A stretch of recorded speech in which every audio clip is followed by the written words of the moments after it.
Thank you for tuning in to another edition of the AARP Foundation Experience Corps in your community. My name is O.S. Owen, and I'm your host. And today we have some special guests in our studio. We have Dorian Sylvain, a muralist, and we have our producer on the show today, Stephen Carter, a.k.a. Black Butterfly. Thank you so much for joining us. I understand that you just finished up a piece, and you rushed here with the paint on you, and we love the paint because it's authentic, because you're the real deal. I did. I was working this morning, finishing up a mural project, and didn't have any time to go home and change. So here I am in my work duds. And we'll take you as you are. Now, muralist, what is that for our viewing audience? What's a muralist and what do you do? Well, as a muralist, I'm responsible for shaping spaces with art, and particularly I focus on public spaces. However, I've done a lot of residential murals for people in their homes and their businesses alike. And primarily it's working large scale directly on a wall surface. Well, that's fantastic. Now let's take a peek at, okay, we're having technical difficulties, so we can't look at that right now. But recently, or some time ago, you've done a piece, a muralist, in the community on 39th and King Drive. Yes. Tell us about that. Yes. What did that entail? Yes, one of the things that I try to incorporate in my working life, particularly as a public muralist, is trying to have some public engagement. One of the things that I find as a studio artist is that you do work in isolation. Mm-hmm. And I find that when you're in a public environment, people are so attracted to the idea of painting and making art that they usually want to participate. And so over the years, I've created a day in which people can come and actually pick up a paintbrush and work with me on a project I'm working on. Sometimes they're projects that are meant specifically for the public, but more often than not, it's an invitation to be involved. Invitation to be involved, to relax. And let me say thank you to you and your fellow muralists and artists. For you guys help us keep our humanity. I mean, when we study anyone's culture or their history, we look at their art, we listen to their music, we read their poetry. So thank you for keeping our humanity on the forefront, and thank you for allowing people to share their vision. It's hard to put something into your expression into a piece of work. It's like writing. So you are a free spirit, you open up yourself and you put it out there. So thank you for continuing to do that. You're welcome. I was fascinated myself to watch that mural come into place, and you had folks from 7 to 70, or maybe it was 4 or 5 to 70 or 80 if you include me in that. But people were much engaged in it. Yes. They were, and I think what it really speaks to is the fact that these opportunities aren't often available for people, and so when something like this does come available, they're just amazed. I mean, one of the little stories that I like to share, particularly about this project, is that as I was painting, there were people coming and going, in the community shopping. And so I became friendly with some folks. I'd see them so frequently. And this one little boy was so anxious to paint. And so when I invited him, I told him we were going to have a community day. He was there at 8 o'clock that morning. He wanted to be the first person. He was so excited about the opportunity. For him. Right, and I promise you, he stayed there for 2 hours and just kind of claimed an area. And so it was just so empowering for him to have that opportunity. We had access to paint and brushes and a space where he can work. And when he was done with it, he was so proud. We took a picture of him next to his piece, and we're going to actually put it in the store. Now, that was not quite like you discovered a little bit later on in life. How old were you when you discovered your attraction, talent, actually genius? Oh, thank you. I was very young. I grew up around artists, and my aunt in particular was a visual artist, and I was just always very attracted to her lifestyle and attracted to the fact that she had so much familiarity with so many different types of materials. She also did jewelry making and painting and this, that, and the other. So I kind of knew from very early on that was where my strengths were and my desires were. And so I've been laser focused since probably an early teenager. Well, I want to say, thank you, because this past weekend, you took some of our volunteers on a journey with vision boarding. And I think that our technical difficulties here are not going to allow me to show the pictures. It was just phenomenal. You took this group of people, you explained this vision boarding. Would you explain that to our viewing audience, what vision boarding is and how we did it this past weekend? Well, there is some projects that I like to do kind of, I guess I would call them sort of studio projects with the public. It is, of course, fun to work large scale on large walls and work with big paintbrushes and big paint. But there's also a time where it's just nice to be reflective. And so one of the projects that I have found very successful, again, with young and old, is this project of what I kind of think of as inspiration boards. Actually, I see our images up for the mural. So if I could just go back real quick Please. on that. Please. This is an image of the community day. And as you can see, my team and I had primed the wall. It was 150 feet. It's quite a long wall. And then we pre-drew all the designs. And aside from being a beautiful day that day, we had a DJ, and it just was so much fun. So the whole environment was fun. It was very friendly. People from even in the store, the employees came out sometimes to take breaks and just to paint for a little while. But it really was just this massive call. It was like just anybody come out, paint anywhere you want, any color you want. But not just anybody. And Weren't there some family members involved in this? Yes, and how yes. They're involved. Well, let me talk about that because my family is very core to everything that I do, and I have 3 boys who are all visual artists, and I have 2 nieces and a nephew. Oh, I have more than that, but these 3 nieces and nephew work very closely with me, and so we all collaborate under what we call Artist Tree, which being kind of a family mission to support these kind of projects. So from administrative to documenting to social media, I've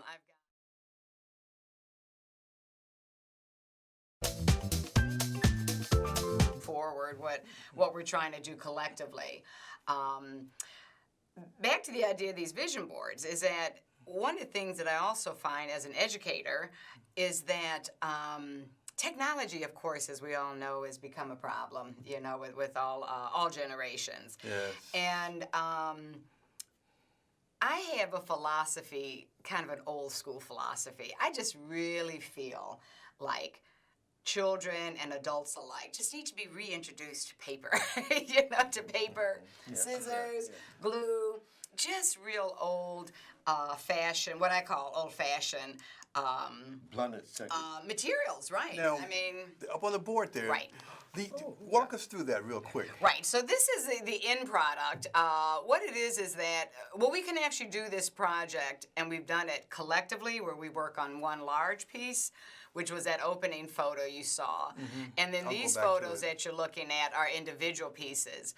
And so what I do is that I just really make it available. This picture shows how I set out the materials. I set out an array of colors of just plain tissue paper. We have Mod Podge, paintbrushes, scissors. But the real icing on the cake to me is the words. I spend a lot of time just cutting words. Yes, I just cut words. And then I lay them all out, usually on a 6-foot table. It's usually hundreds of words that are out there. And one of the things that I find so successful about having the words cut out is that it challenges the artist, be it young or old, to string together ideas. So it's not just you writing, I want to have, big projects next year. Yeah. It's you really looking at language, looking at composing, looking at working with limited resources, and all of that's just kind of like real life reflection. So sometimes people just kind of find singular words, but my experience has been more often than not that people really sit there and labor over what it is that they want to say. Labor and focus. You Yes, can see and the focus. intensity, I yes. mean, they sit there and they look. They gather up things. They go back to their desks. They kind of sort them through. So Sometimes that's they want more. Collaborative piece. Right. Now, this is a collaborative piece. This one we did on a large canvas. And again, you can see the tissue paper layers. Again, a very easy material for people to become comfortable with. And then you also see some random words that are also kind of glued down there. One of the things that I got to say, too, about this project is that they're just always successful. Always successful. People walk away with a true expression of what's on their mind in terms of color, in terms of words, in terms of ideas. And then it becomes a piece that they're proud of. One of the things that I like about this particular project, say, versus a painted project, is that oftentimes a paint material can be quite intimidating to people, even to young people. And so this kind of, you don't have that concern with these materials. Yes. Even if you're just cutting circles out and just gluing a bunch of circles, it just always is successful. And then when you add that personal statement, when you string together some words that say something about your desires or your hopes, then it just... Now, who are these people? Well, wait a minute. Well, you took the theme. All right. The theme was...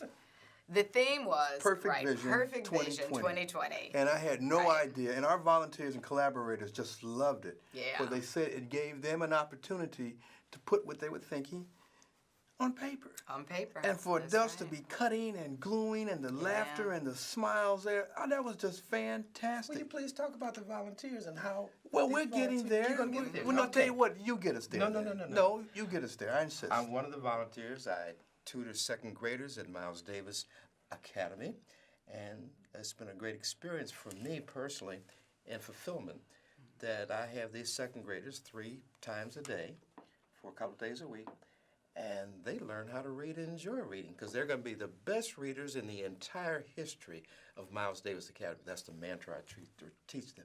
But it was possible because you recruited me and some other brothers, Alpha brothers, to be volunteers. I thought you were going to talk about that a little bit. Well, I wanted to. However, I thought you would be best at it, sir. From the personal point of view. Well, But you're the volunteer. Yes, I am. And this event was for our volunteers to take them on this journey, and you participated. Very sustaining. And you were able to share your vision on this vision board. Yes. And what did you walk away with, sir?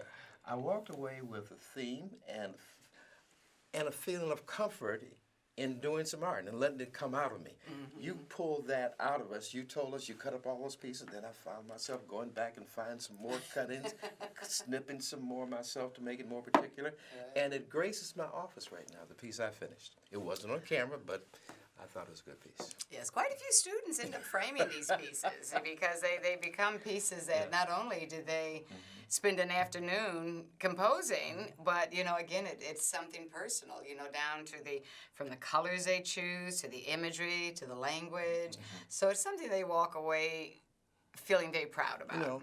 Now, just so you know, those pictures that you saw took place over 2 days, if you will. Our first Saturday, we were in Holman Square at the art school, SAIC Art School on the 12th floor in the Nichols Tower, which was originally the Sears Tower. And that environment was so wonderful. conducive and so wonderful. And the work that was produced in that environment was just amazing. And then we had our second event at the Africa International House over at 62nd 100 and Drexel. And that environment was just phenomenal because we were surrounded by art. And you were infused with this art. And it came across. And our volunteers really, really appreciated this opportunity. In fact, this is the third one that we did. And they were looking for a paint. However, you switched it up. And thanks to SJW, Simone Woods, we appreciate her vision in saying we're going to do something different. Right. And that's how you got involved. And it just transformed itself from this project to this production. And I got to say, too, because just speaking to, the participants that day, they really appreciated the fact that it was a new material. We kind of talked about the idea of materials and projects and future things. And for many of them, it really is about the idea of exposure. exposure to something new, I exposure did to acrylic new. before. Right, Things that- right. And did Well, you ever things do in this? acrylics. The That cut was and the paste? first time for this. First time I experienced something like that, and how gratifying it was. And you just let yourself go, and she makes it Right. so easy to let yourself go. Well, and that's part of what we do at Experience Corps. Yes. We bring our experiences, and you brought your experiences to that group, and that group followed suit and shared them experiences. See, we encourage that you continue to do new things. Be the best version of yourself. Step out of your comfort zone. And we here at the AARP Foundation, we're constantly looking for folks that are 50 and over to be volunteer tutors and mentors for kindergartners, first graders, second graders, and third graders in the Chicago Public Schools. And we do events like this, the vision boarding, to continue to inspire and encourage not just you, but us as well. And those of us over 50, we have the capacity, we have the skill set, and we have the knowledge, and we want to continue to encourage you to move forward. And Stephen, I must say, since I've known you and you've been working with our program and this whole art piece, you have just transformed into a fantastic role model. I like to emulate what you do, especially at this part of life, because life events kick in. And you've not let anything stop you. And I saw you that weekend in that studio with that glue and those words there. And I saw All the the piece. black paper. He took all the black paper. No surprise Okay. there. No surprise there. But I want to get back to, why is black art so hot, so popular? What's going on with that? Well, that's interesting because I guess my first response to that is that black art's always been hot and popular. I think that it's always been our expression that has been quite welcomed by general society. It's almost like this desire to see what's coming out of our imaginations. What's coming out of. But it's even hotter now. Use it. It's even what ebbs and flows. Okay. I mean, to me, I think that you have more black artists taking larger roles, more public roles. And I think, too, a lot of the obstacles that were in the way.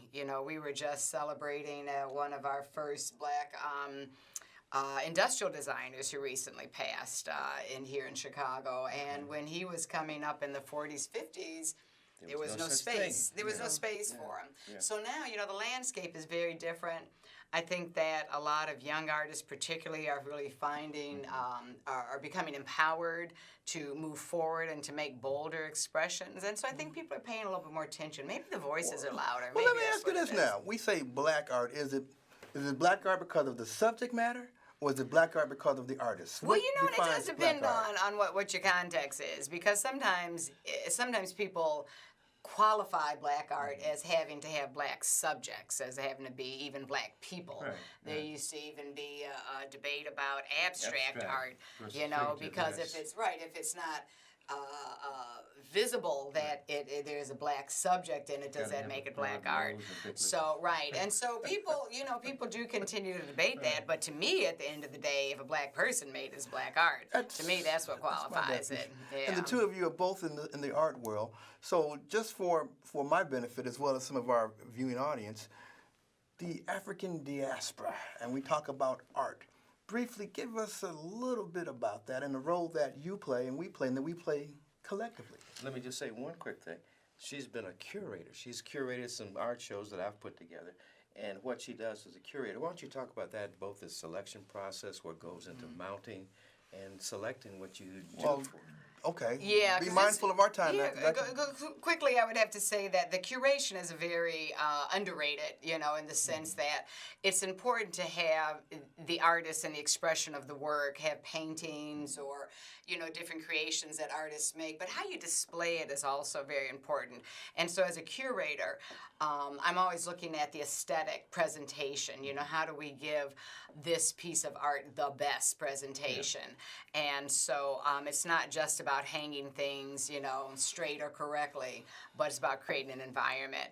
And so that kind of pulls itself back to my work as a public artist, is that I'm always thinking about space and thinking about how art impacts space, be it a piece that's directly on the wall, be it a piece that's just hanging on the wall.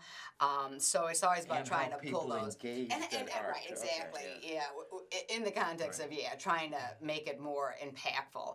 I have a background also in theater set design, and I oftentimes, even with artists, make that comparison that it's always about the story, right? Actors can come in and they can act in a completely black set, but when you add the scenery, it actually gives more to the audience. So to me, dealing with the walls when I curate spaces is kind of like creating scenery for the artwork, which I think of as the actors. Well, we were very fortunate to have you because you're so very multi-talented. That piece that we did collectively, it's going in my office. All right. At Need first, me to come and hang it? you know what? Maybe you should, because at first I wanted to put it in the office. Then I said, this should go in my office. It was a beautiful piece. And yeah. for us to have you there, who had already done a piece for the African Festival, some was that 2001. 2001, I And had the our poster volunteers were image. blown away to have a poster autograph.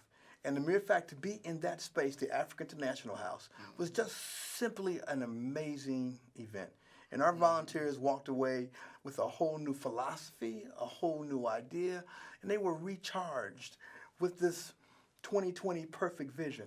And 2020. I've got to ask one question about a piece of art that helps define what is black art. One of the most famous pieces recently is the picture of this young lady sitting in an art gallery looking at Michelle Obama's portrait. That blew me away. It told so much. Now, is that black art or is that art? How did it, when you saw it, are you familiar with the piece I'm of familiar art? with Yes, the a piece, fabulous piece. Both Yeah. portraits. I mean, Yeah. and of course, it was an incredible opportunity for both of those visual Right. artists who have a long and long history as artists, but have developed their work, their art, and their philosophy and techniques to such a masterful level. But for me, it is about. It does come down to imagery too. I think sometimes what is really impactful in that is when you see a young person looking up at, to me, what is a reflection. And that is so when a young person can put themselves in the picture and say, that could be me. And not that it's that egotistical, but that's that you shooting can... higher, stepping higher, Right. emulating. Yeah. Right. If all she's looking at is white men, never can she say, oh, that could be me. And so, even that presentation of that image can either exclude people and shut people down, or it can invite them in. And what the Obamas did by commissioning those two very incredible black artists to create their portraits, they took that whole idea of the presidential portrait to another level. Yes. Awe-inspiring. Yeah. And I don't usually use that word. I hate to use it, but it was awe-inspiring. Yeah, beautiful. Now, And thoughtful. let me ask you this. We got folks out there who want to take their hand at art. What would you do to encourage them? And what's the next step for anyone who's interested in exploring art? We enjoyed it, and my volunteers had a wonderful time, and we believe you're never too old. So what would you tell someone out there in our viewing audience who says, gee, I want to do that. What should I do? Well, I always advise people to develop and build relationships with whatever is your current art center. A few of my creative homes are such as the Southside Community Arts Center, DuSable Museum, the Hyde Park Arts Center. All of these institutions offer programming and to some degree some educational opportunities. And opportunities where you can just mix and mingle with neighbors. Do you teach I art? teach. Where do you teach? I teach at Hyde Park Arts Center. I teach at Jones. I through like that Columbia place, the College. Hyde Park Arts Center. I teach through quite a few organizations. Marwin, another great arts organization. They're particularly focused on children. But one of the things with the seniors is that the